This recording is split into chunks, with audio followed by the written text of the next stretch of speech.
Blog Talk Radio.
Good evening, ladies and gentlemen. It is Saturday night here at Off the Chain. I'm your host, Yvonne Mason, and that's one of my favorite all-time songs. And yes, maybe it dates me, but La Freak has always been one of those songs that just makes you want to get up and dance or do strange things. And it sort of fits with my guest tonight because she is an author, and the books she writes are a little freaky, but in a good way.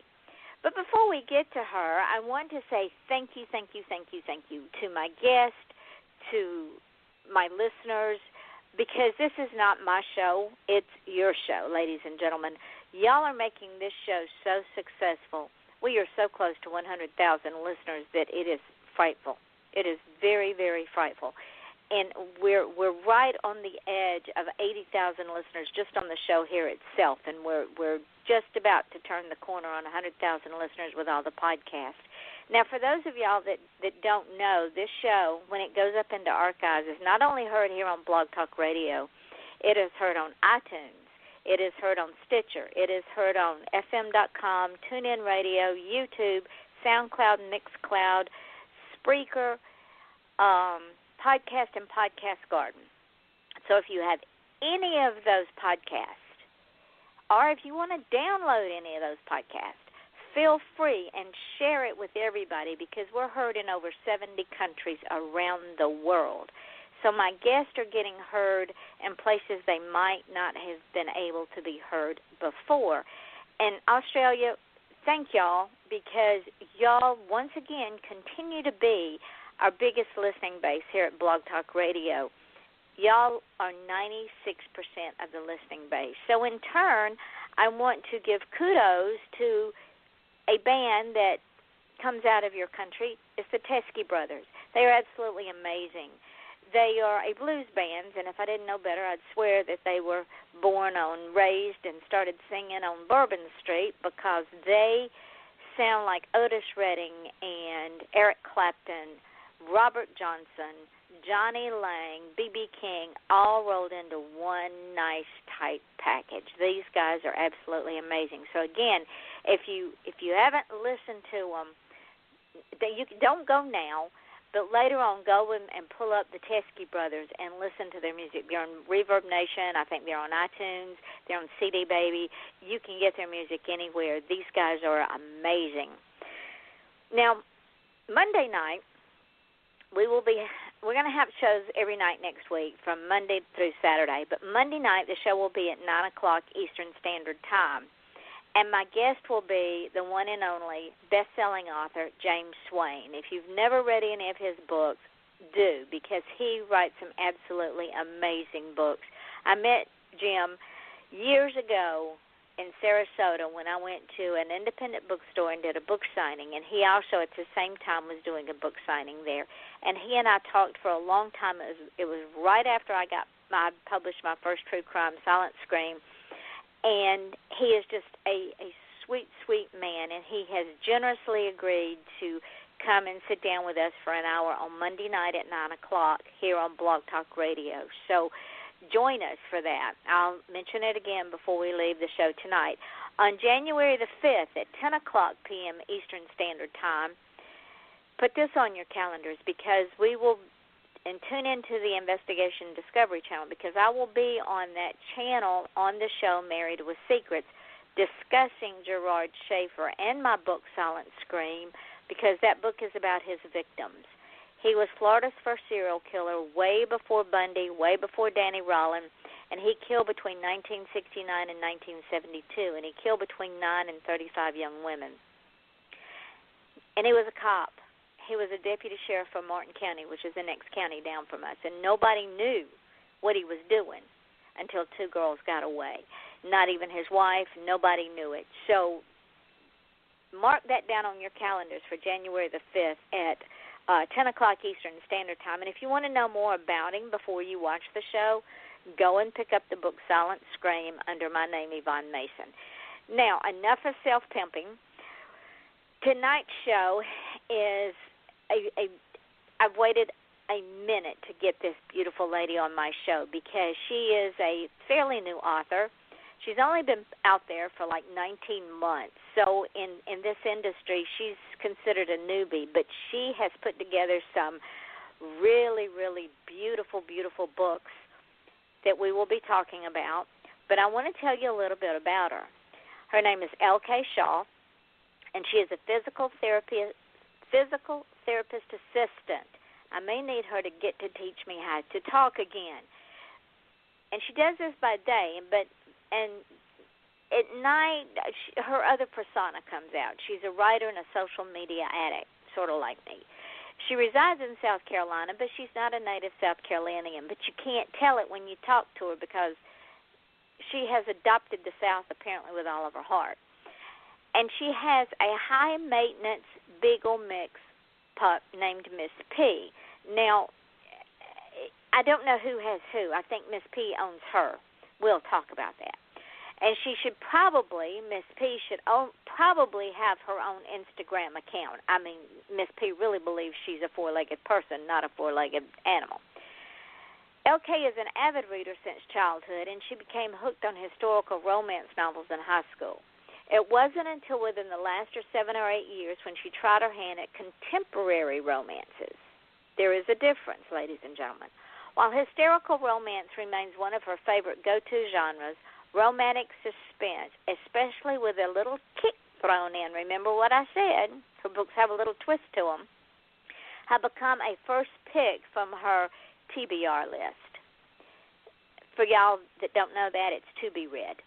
She initially began writing in November of 2015 as part of the National Novel Writing Month, when suddenly the story became something more than just a, sure, I'll try to put some words together. The vision for the story snowballed, and before she knew it, she began taking steps toward publishing.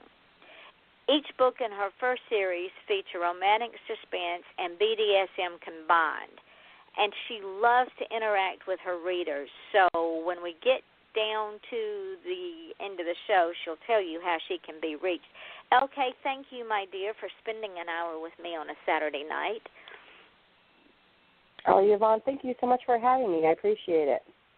Well, where else would you want to be? I mean, it's snowing up there. It's cold down here. Who wants to be out in this? I don't.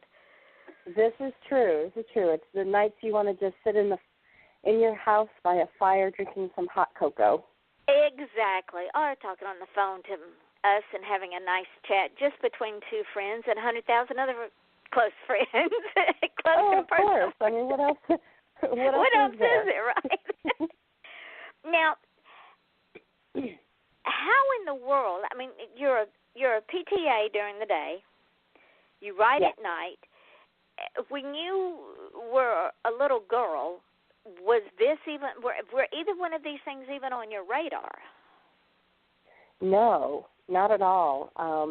I love to read. I always read, even when I was little. I had the Richard Scarry books when I was a child. I had the Laura Ingalls Wilder Little House on the Prairie box set. I read all the time, constantly.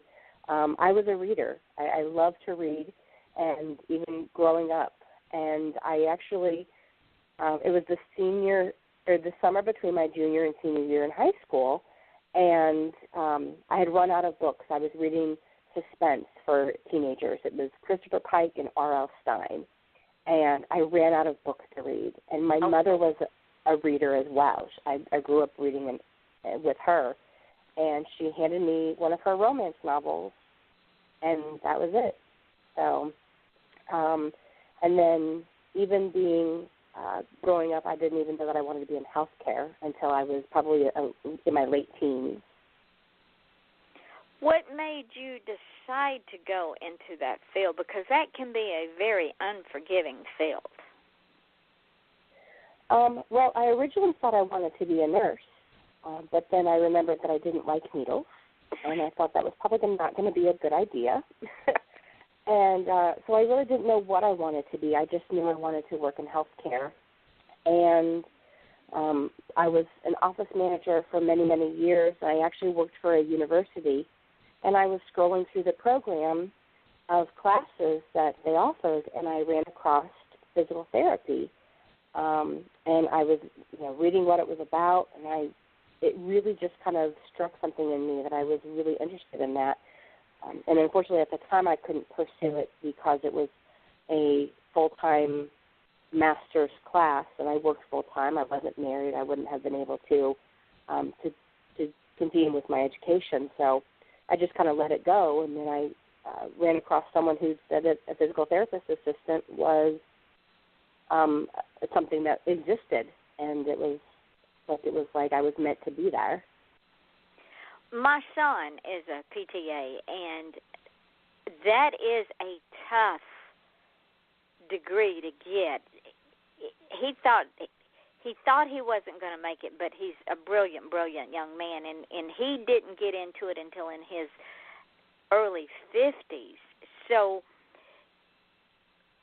when someone says, well, I'm a PTA, and people go, yeah, you're just an assistant. No, you almost have to be a PT to get that degree. Am I right? Oh, absolutely. I mean, the only difference between an assistant and the actual PT is that the PT can do the evaluations and discharges. But, the assistant is the one who also does all the treatment. We look at the eval, we decide on what we're going to do to how we interpret the evaluation, and then we treat the patient accordingly in order to give them the best quality of life and to make them, hopefully, get them well and get them home. I'm going to tell you a real quick story, and you will appreciate this. And I know you follow me on Facebook, so you remember back in August when my husband had colon cancer. And I do. He had to have a resection. Well, my husband is not wheelchair bound, but scooter bound. He can't walk, but maybe 2 steps on a good day. That's from his scooter to the toilet. But he has to hold on to all of the handicap things I have in my house. Well, after surgery, now he hadn't eaten in 9 days, nor had he slept because, a hospital is no place to get well. It's where you go to die. And so he was very, very weak.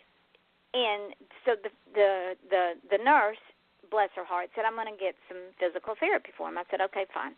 So she sends a PT up to the room, and he says, Jack, show me what you can do. Well, my husband, at that point, he couldn't stand up at all because he didn't have his scooter, and his scooter is like a walker to him. That's how he uses it. I mean, he depends on his scooter like most people depend on a walker. So he couldn't get up, and he said, well, we're going to do some PT. I said, fine. He says, well, no, we're going to send him across the street to rehab. And I said, no, I don't think so. He said, what do you mean? We're going to admit him over there. I said, no, he's going home with me. He said, Yvonne, you can't handle him. I said, yes, I can. He said, what if he falls? I said, I'll pick him up. Now, I'm 4'11" and weigh 90 pounds. My husband weighs 264. I've picked him up before. So this 6'12" man and I are having this discussion. I'm looking up at him, shaking my finger in his face, and I could see it in his eyes. He's laughing at me, right? So I finally get him out of the ICU and get him down to a room. Well, when I get him down to a room, I go and get his scooter out of the car. And I told the nurses there, I said, this is what we're going to do. I'm going to get his scooter. I'm going to park it over against the wall, and y'all are going to help me walk him to that scooter. They said, okay. Show us what you want us to do. Well, we did. He got in the scooter. He ate his breakfast, and then he's zipping up and down the hallways because he can't get in the bathroom and in the room because it's a semi-private room. It's not handicap accessible, so we have to go to the public bathroom. Well, he's getting up and down and moving around like he would at home because he had his scooter. And so well, when you're used to that, it makes a difference. So I send the assistant down to get the PT guy, and he comes up. He says, okay, Mr. Jack, show me what you can do. Well, Jack was sitting in his scooter in the room, so he plants his feet on either side of the scooter and grabs hold of the turning thing and stands up. And the PT goes, Yvonne, I bow to you. I bow to you. I never would have believed it. I said, we know what we're doing. We've done this a long time. Yeah, well, and that's the thing. And, we try to encourage, family support because you guys know your loved ones best and what's going to be best for them. And so you know what he's capable of.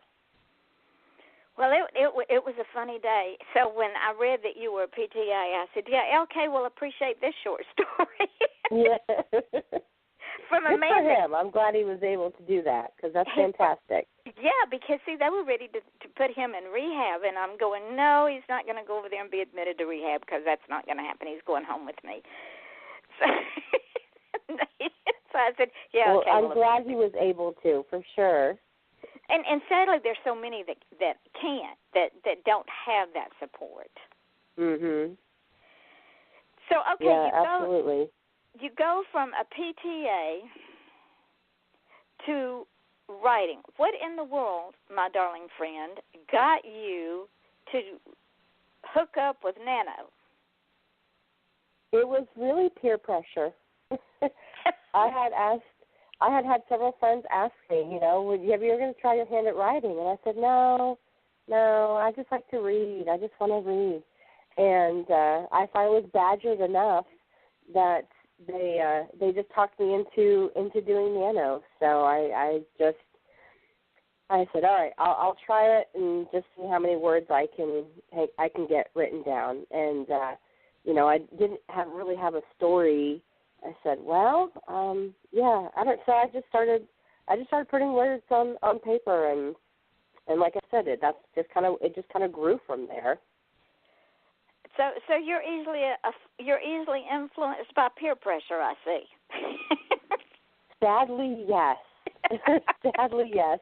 It doesn't take. Now, if it's something I really don't want to do, but if it's something I'm kind of on the fence about, then yeah, it's pretty easy to push me over the edge into doing something you want me to do if I'm already kind of on the fence about it.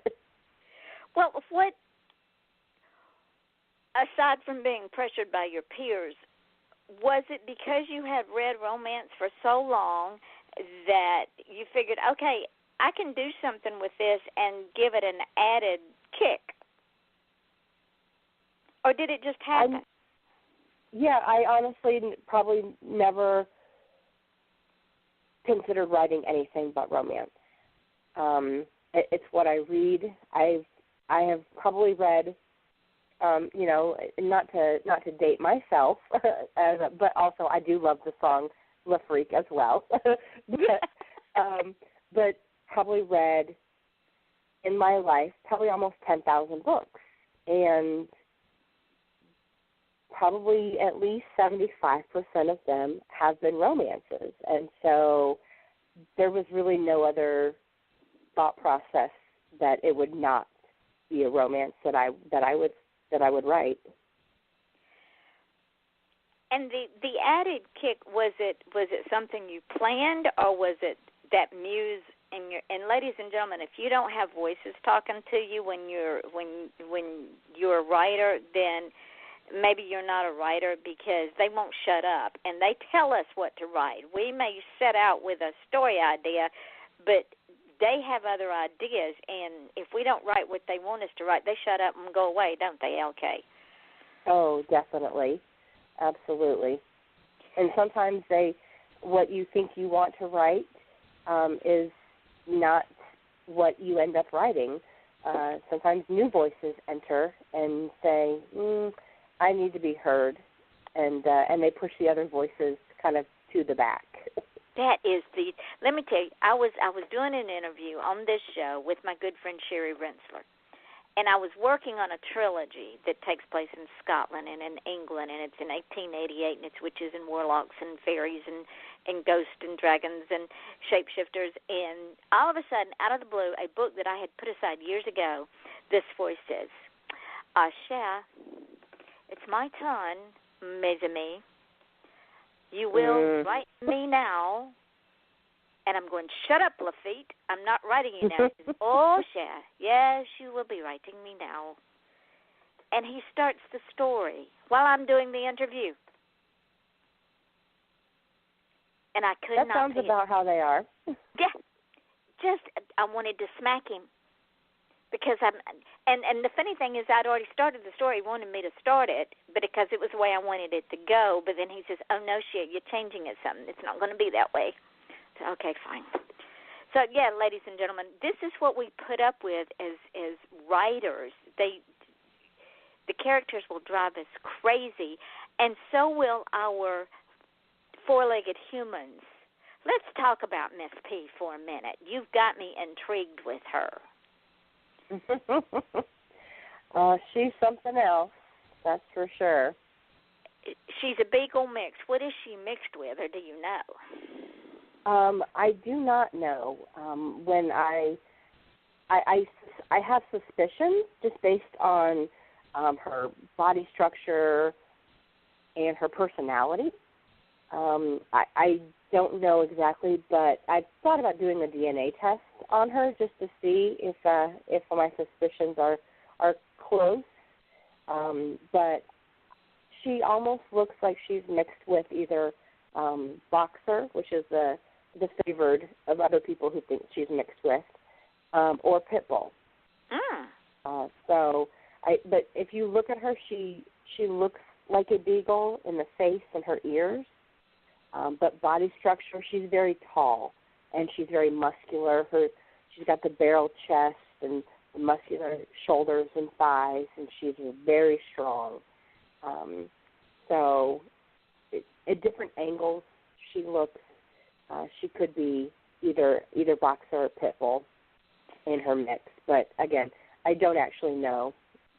Her paperwork from the shelter says beagle mix. So and I bet her personality is that of a beagle.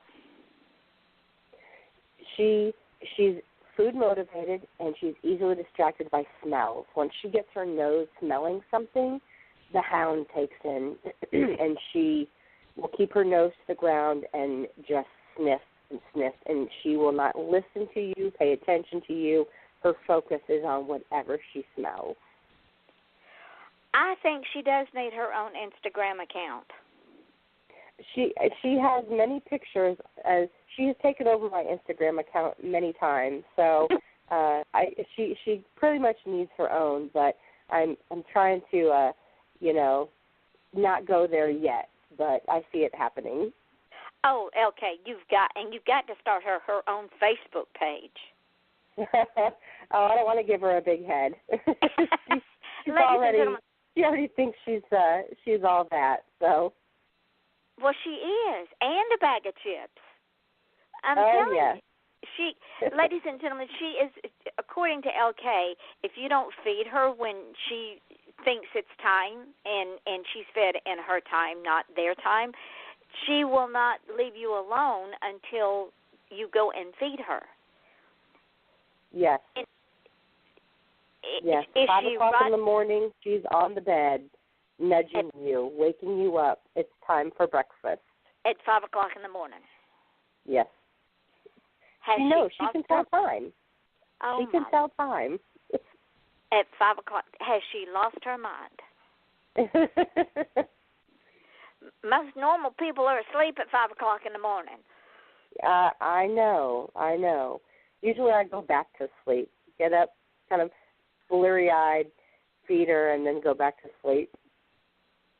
Oh my word! Yeah, you have to give her own Instagram account, because with a name like Miss P, I mean, the dog is destined. Oh, excuse me, the four-legged human. We must not insult her. She's laying at your feet. The four-legged human is destined to be a star. She is a diva. Oh, she is, very much so. And yes, she lets her beauty get to her head.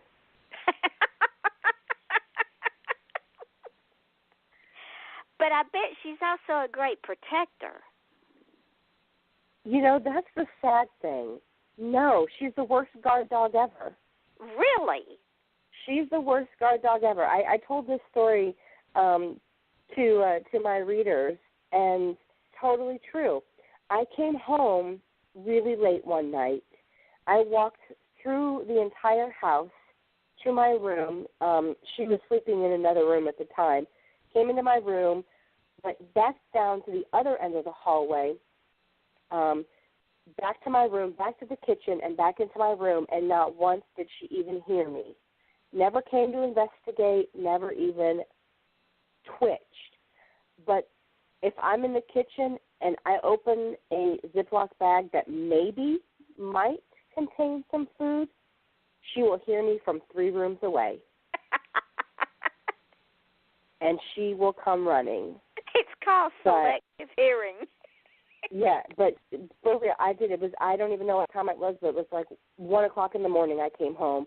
And I walked through the house like 3 times, and she never even came out to investigate, didn't even pay attention. So, no, she's the worst guard dog ever. That's funny. Well, maybe she knew the sound of your walk. Maybe she knew the sound of the car and knew all was well. Maybe. I can't give her that much credit, though, because it wasn't the first time that it happened. Oh, yeah, you got to get... She was sleeping. She just didn't care. You've got to give her own Instagram account. Now, I want to jump back to your books because we're really going to get heavy into your books. Yes, ladies and gentlemen, we're going to talk about our books because, no, y'all can't go now. You have to wait until after the show because you're going to miss something. What made you add the suspense and the BDSM to your romance? It almost seems like an oxymoron. Well, there's those 2 different elements that are incorporated in the book.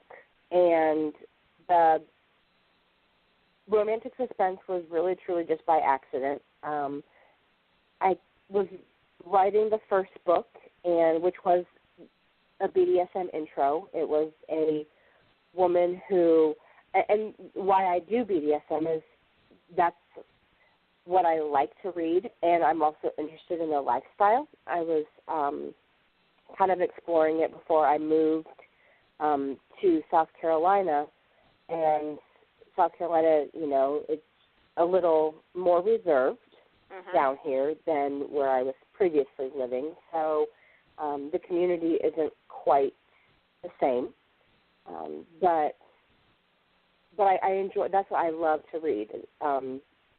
I like reading about BDSM, so it's kind of what I know a little bit about, and so that's where that came in. And then the romantic suspense, I kind of wanted to add another element to the story to make it a little more interesting. Now, for the folks that maybe have been living under a rock or just now got internet or electricity and are going, what the hell are they talking about? BDSM. What is that? A new food? What is it? BDSM it's an acronym. It stands for bondage and discipline, dominance and submission, and sadist and masochist, or sadism and masochism. It's basically a kinky lifestyle is kind of a broad general definition, but it's so many more things. But it boils down to that's what the definition of it is that it's the BDSM stands for, the acronym. Okay, so explain, again, for those that are going, oh, what the hell are these people talking about? How is it much more? Because it is much more. But explain to those that don't understand it how it's much more than the acronym. That's a very deep question. It's not even something that I can even answer in our show, even if we talked about it for the entire hour. There's so many dynamics to BDSM. It's all in how your relationship with your partner and how you want to interpret those letters. You don't have to be all of them. Obviously, you can be into dominance and submission without being into sadism and masochism, which is someone who likes to give pain and someone who likes to receive it. You don't have to be all-inclusive. There are so many different ways that even domination and submission can be portrayed in your relationship. It's really how you interpret it It's all about communication and trust. With your partner. That's the number one thing is communication. You have to, discuss what it is that you want to try. You can try different things. There's so many aspects to it, and like I said, I couldn't even explain the whole and all of it to you in an hour. Not only do you have to have the communication, but there has to be a high level of trust on both sides in order for it not to go into abuse. Absolutely. Because that can be misinterpreted. Your relationship with someone and how they treat you by other people, and then it can also be where someone doesn't understand your limits or doesn't acknowledge your limits, and that is when it steps into abuse. You negotiate what your limits are before you even engage in any type of a relationship with someone in the BDSM community. You talk about what it is that you will or will not allow. There's a thing called a safe word, so that when you reach a point where you're no longer comfortable or this is not what you want, you say your safe word. And if you're in a trusting relationship, that's where it ends. Everything stops. You absolutely. It's all about trust and communication and talking about what it is that you're willing to do with your partner, and you being able to trust that they're going to not go beyond what it is you've already agreed to. Would it be safe to say, and I know we're getting off track, but that's why we call this Off the Chain, would it be safe to say that in some real-life situations that the level of trust was perceived, however, the level of trust was betrayed, and it spilled over into that abuse situation? I think that's true in any relationship. I mean, it doesn't even have to be. I think people think that BDSM is something to be, reviled and that it is abuse. But in a true relationship, it's not. And that can be the case in any relationship. You trust someone who, out of nowhere, even if you're not even in a BDSM relationship, if there's someone that you trust who all of a sudden, slaps you across the face, that's abuse. And, so I think that you can't, you can't say that, I think BDSM is very misunderstood.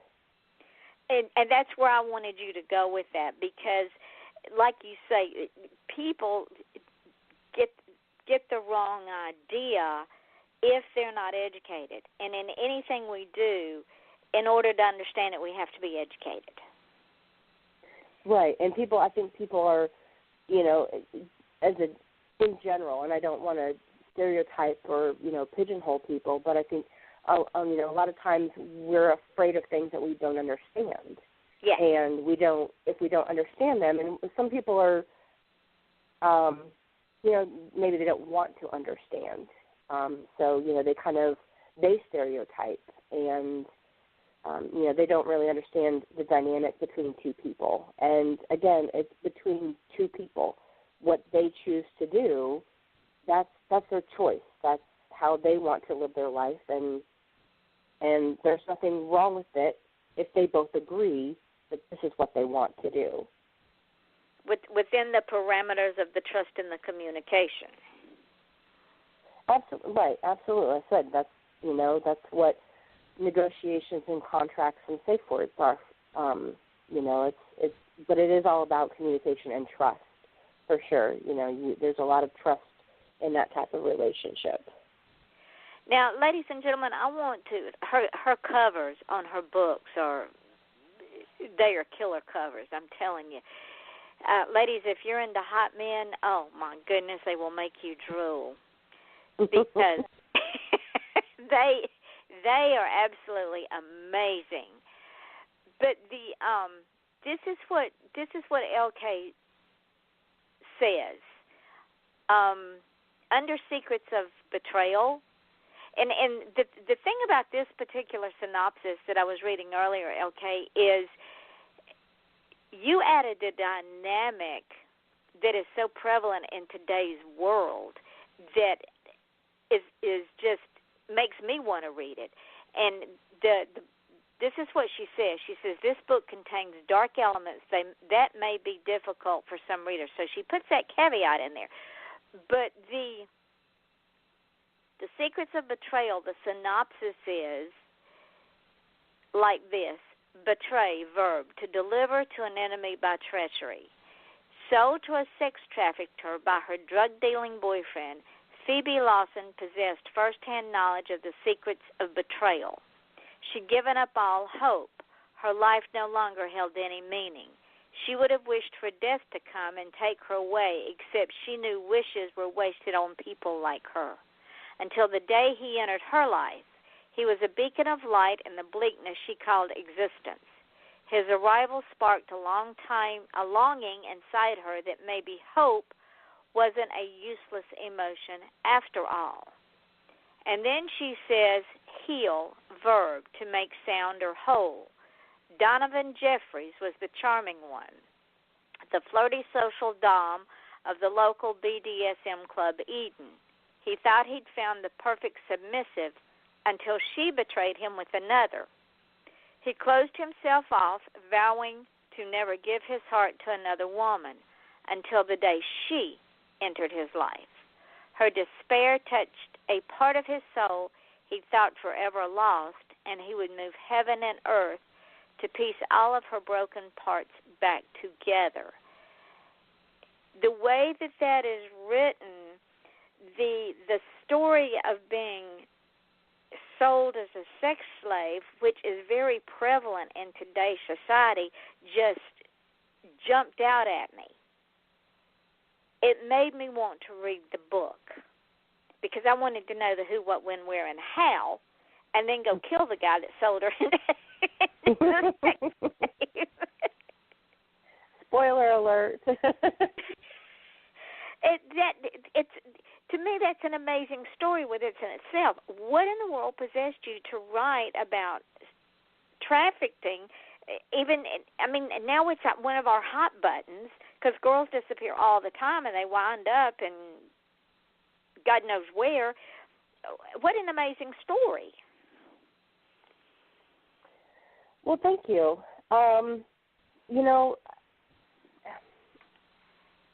Sometimes I don't know where the ideas come from. They just kind of pop into my head. And I actually had finished the series.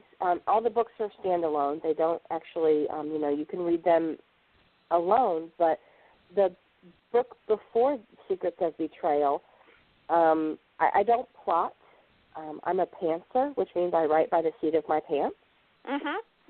And so I came up with this plot twist at the end of the last story because it had to do with the previous story's heroine's father and, kind of the criminal activity that he was involved in. And then it was kind of, well, what if I did this? And what if she was this? And so,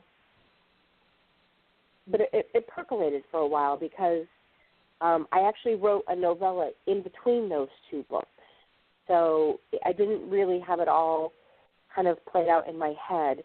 But the thought kind of popped in my head as I was writing the book before it.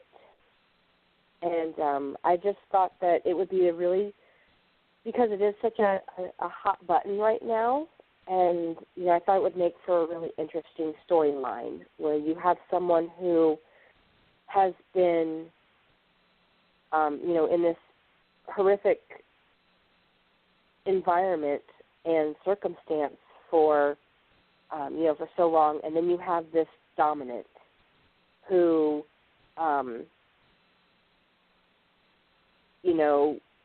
you have someone who's not into the BDSM, who's also been scarred and traumatized, and how would submission kind of help her? How would it help her gain her control and her strength back? Because some people think that submission is, that you're a doormat, and yet it's actually a very powerful position to be in. And so I thought it would be kind of an interesting twist to use her submission and learning how to be submissive as a way to help her gain that power back that was stripped from her.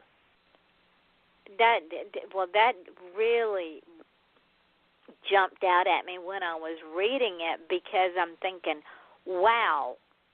Now, I know you probably had to do some research on trafficking and the slave trade in order to make it believable. Well, I did a little bit. This particular story, the book starts out when she is rescued.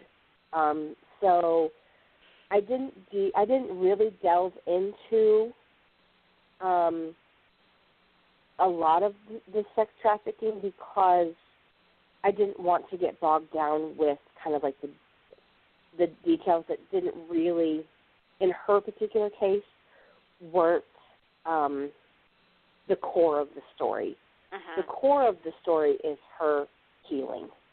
And so I didn't want to focus too much on how she was sold and how they transported her and where they kept her and things like that. I wanted to focus more on after it happened.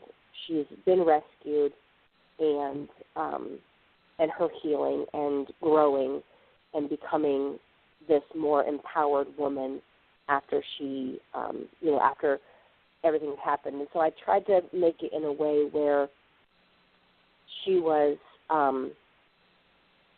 kind of treated well, in the aspect is that she was, which doesn't make it any better, but in the aspect of that she was a favorite of someone who, for him, treated her the best that he could.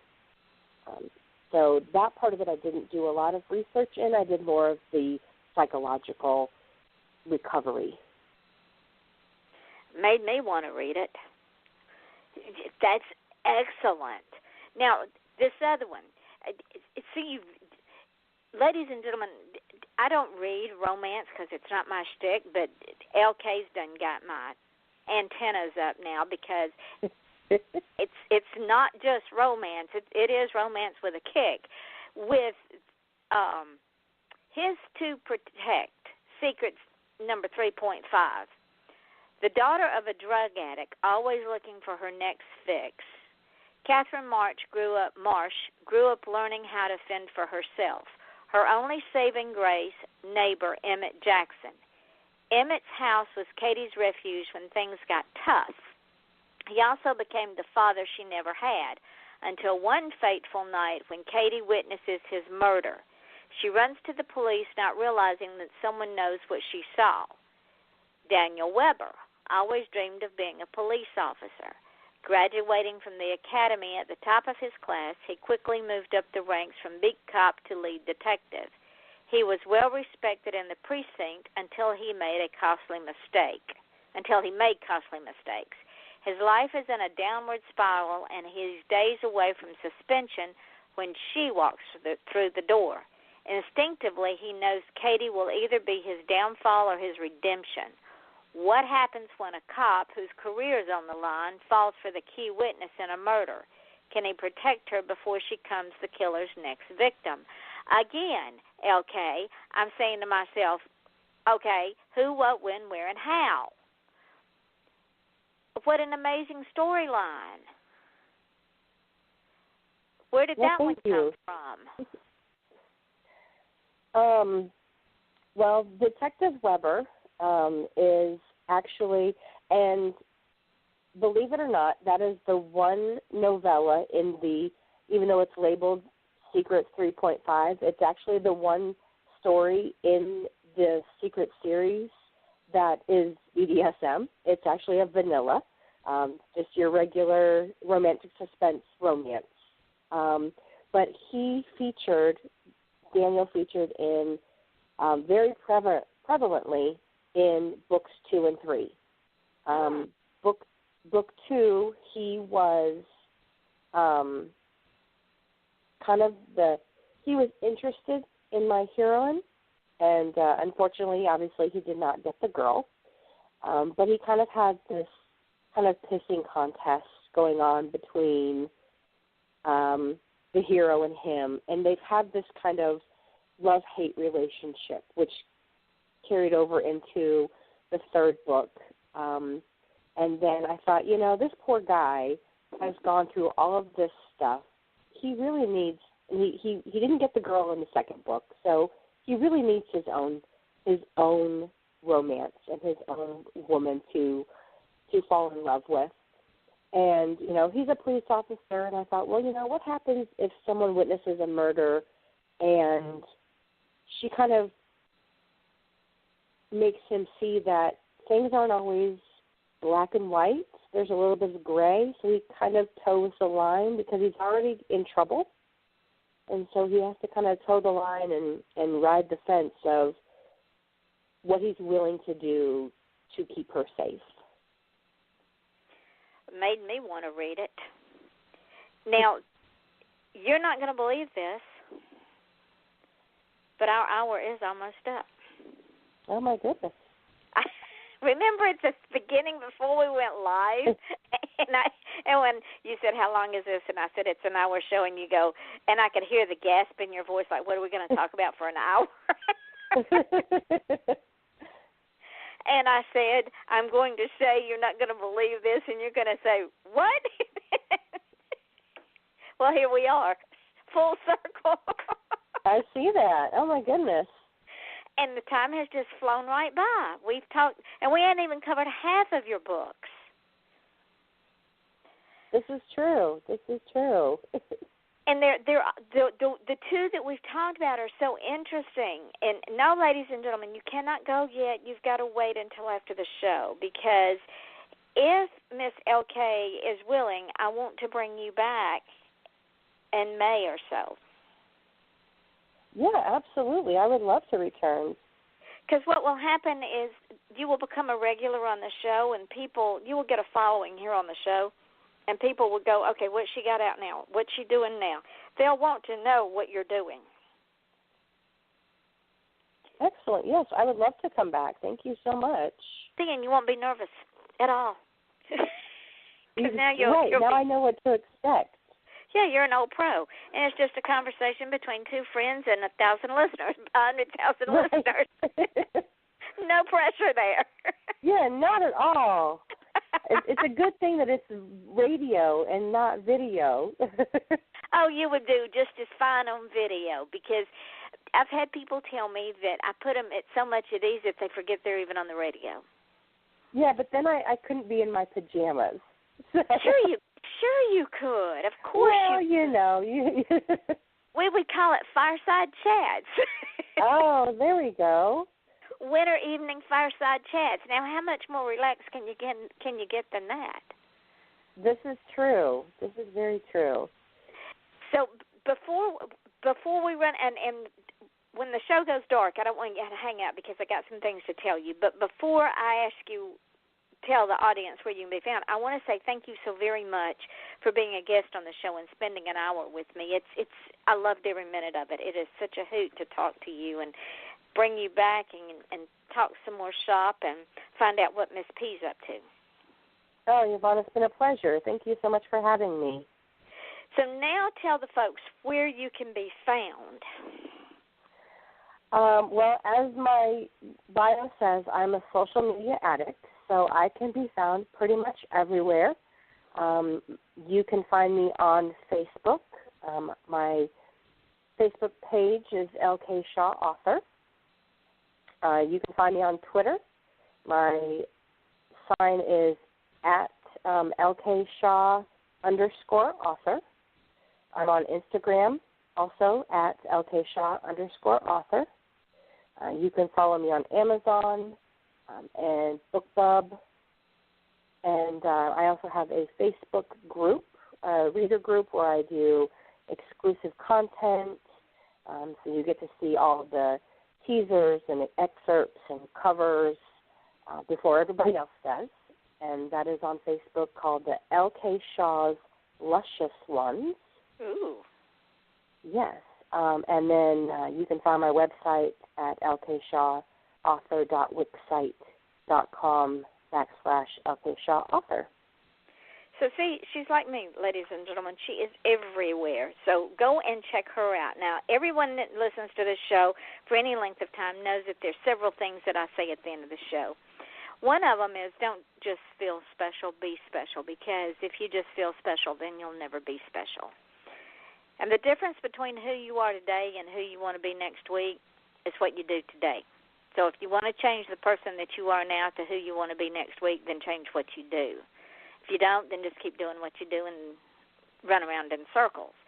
If you want to achieve greatness, ladies and gentlemen, please stop asking permission, because no one will give it to you. You just go out and achieve your greatness. Because if you wait for permission, you're just going to get dragged down into the quagmire of self-defeat, low self-esteem, and no self-confidence. If you have a dream, make it real. I don't care what the naysayers do. Go out there and do it. Doesn't matter what it is. Your smile is your logo. Your personality is your business card. And how you leave others feeling after they have had an experience with you, ladies and gentlemen, that is indeed your trademark. People will forget what you look like. They will forget your name. They will not remember what kind of car you drove or even what you wore. But I can promise you that the way you leave them feeling after having been around you, they will never, ever forget that. They will not even remember what day of the week it was that you made them feel that way. But they will always remember how you made them feel. And if you don't believe me, go out and try it. If you're in the grocery store and you're in the checkout line and the cashier's had a particularly bad day, maybe somebody got up on the wrong side of the bed or had PMS or had a fight with their mate or just as an unhappy person, period, and they yelled at the cashier because I guess she didn't hold her mouth right, you tell that cashier what a beautiful smile she has, and I guarantee you she will never forget that because you will have made her day. So make it a habit to make someone else's day, because not only do you make their day, but you make your own day. It's so much easier to be kind than it is to be unkind. You got to work at being unkind. Trust me, I've seen it in action. So it's much easier to be kind to people. No matter how unkind they are to you, you be kind to them, because then that sort of makes them feel bad. They won't admit it, but it will make them feel bad. So Monday night at 9 o'clock Eastern Standard Time, join me when best-selling author James Swain will be on the show. We will have shows all next week, Tuesday, Wednesday, Thursday, Friday, and Saturday. It just worked out that way. They will be all at Eastern Standard Time. And I want to thank each and every one of you for allowing us into your homes tonight. My guest, author L.K. Shaw, and I appreciate so very much y'all being with us tonight. And until Monday night, see, I almost forgot myself. It's that kind of night.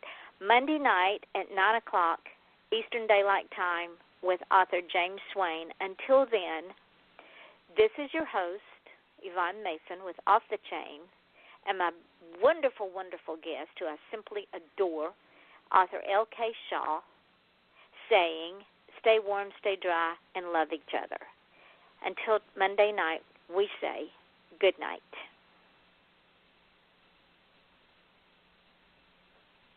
All right, we are off the air, but our conversation is going to show up in the archives. But I wanted to let you know, LK, that when we get off of here and I close down the show and it uploads into the archives, I'm going to take the link and put it on my page, and I'm going to tag you in it. And I want you to take that and put it out everywhere. for people to go listen to at their leisure. Also, tomorrow, I will put it up on podcast.com, Podcast Gardens, Spreaker, SoundCloud, and Mixcloud. And I will tag you in those links as well. That is my gift to you to take and use. Put it on your website, put it on Twitter, put it everywhere. And if you use hashtags, if you noticed when I put it up tonight, I was using hashtags. If your Twitter account is linked to your Facebook account, it will automatically feed over to your Twitter account with those hashtags. Oh, okay, awesome. I don't know if it is or not. I'm not like the greatest with linking things, so I'm not sure if it is or not. But I'll have to look and see. Yeah, go in and look, and then if it isn't, link it. And then when you use the hashtags, what happens is, like, say, somebody is looking for romance. If they do hashtag romance, you're going to pop up. Oh, okay. If you use that as a hashtag. If somebody's looking for LK Shaw and they do hashtag, LK Shaw on Twitter, you're going to pop up. It gives you more exposure. Yeah, okay. I'll have to look and see how I can link them. Yes. And so automatically the show goes up to YouTube, Stitcher, iTunes, FM.com, and TuneIn Radio. And then sometimes when I pull up the show, I find it on other podcasts that I haven't put it on but somebody else has. Oh, wow. So, and I always use the tagline, one of the tags that I use is my authors or my guests, whoever's on my show. So if you go in and you type in your name, you're going to see yourself on Blog Talk Radio, on iTunes, on FM.com, on YouTube, on those 5 sites I told you about, plus maybe some other sites that I haven't even put you up on that somebody else did. Oh, that's very cool. So now, my darling, you're going to be heard all over the place. Oh, all right. All kinds of exposure. I know. That's great. That's wonderful. That's why we're heard in over 70 countries. That's insane. I love it. Because I'm seeing y'all succeed in places, Sudan, South Africa, Germany, Italy, Japan, New Zealand, of course, Australia, Portugal, Spain, Brazil, Colombia, where else? Zimbabwe. I think we're heard in Zimbabwe, of all places. Russia, wow. The Netherlands, Ireland, Scotland, Finland. So y'all are getting all kinds of exposure. So when you see an uptick in your books that are international upticks, it's from exposure to this show. Oh, that's just fantastic. So get ready to fly, my darling one. I hope so. It's wonderful. Thank you so much. I appreciate you inviting me to join tonight. It was a great experience. Well, see, and like I said, next time, and not just me, but anybody else that asks you to do a podcast or a show, you say, "Oh yeah, I'm no pro at this." And if they say, "Well, I'm not going to do it," it's always nerve-wracking when you're doing something new, that you've never done. Yeah. Well, and especially if you don't have a script. But see, if I do a script, then my guests are too busy trying to think of the answer to the question before I'm through asking the question, so they can't just relax and talk about the things that come out of their mouth because they're too busy trying to stay one step ahead of the questions. And so if you're ever, just a little bit of advice, if you're ever on another show and somebody says, give me 10 questions you want me to ask, say, no, let's just do it off the cuff. Go do a deep dive on me, research me. Here's my bio. Here's some things about me. Let's just do an off-the-cuff show, and it will go so much smoother. I will remember that for sure. All right, my dear, I'm going to let you go and enjoy your fire and your pajamas and your hot cocoa, and I will get this up in archives and send you the link and put you down for after sometime in May, because I've got some open dates in May, and by then you'll have some new books out. Yes, I should have probably 3 new ones by then. Okay, I can't wait. They'll probably grab me like the first 2 I read did. I hope so. That's the whole point of, that's the whole point is you want to try and find something that speaks to the reader and that they're, oh, this sounds so good. I want to read this. Exactly. And if you get an opportunity, listen into Monday Night Show. Okay. I don't know him. James Swain? Yes. He's an interesting I don't know him. writer. He's a very interesting writer. Look him up. I think you'll be pleasantly surprised. Okay, I'll have to take a look at his stuff. All right, my dear, I will let you go, and thank you once again. It was a very enjoyable short hour. Yes, thank you, Yvonne. I appreciate it so much. I hope you have a great night. All right, sweetheart, and you stay warm. Great, thank you. You too. Okay, honey. Bye-bye. Bye-bye.